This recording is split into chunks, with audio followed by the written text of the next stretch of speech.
Dalawang hinihinalang tulak ng droga ang naresto sa San Mateo, Rizal. Ang mga bentahan ng droga sa lugar, tila lantaran na raw base sa dami ng mga transaksyong nahuhuli ng CCTV ng pulisya. Si Cesar Apolinario, naka-alerto 24. Sa kuwang ito ng CCTV sa isang kalye sa San Mateo, Rizal, makikita ang isang tulak ng droga na pinipitik-pitik ang plastik na may lamang pinaghihinalaang shabu. Maya-maya pa umalis siya ng pwesto para harapin ang buyer ng hawak na droga. Saka nagkaabutan. Sa video namang ito sa isa pang lugar sa San Mateo, makikita ang babaeng may bit-bit na bag at unan.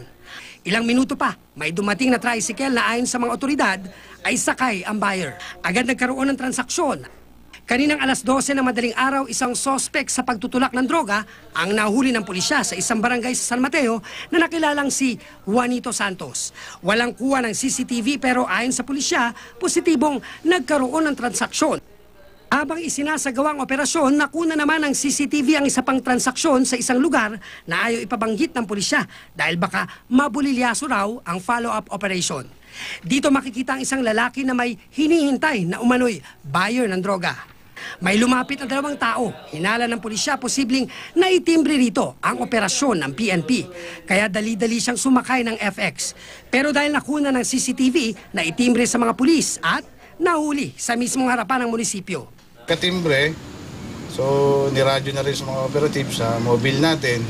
Ang nangyari sa Liko. Ang makikita nyo sa CCTV, yung transaction nila ng illegal drugs talagang lantaran.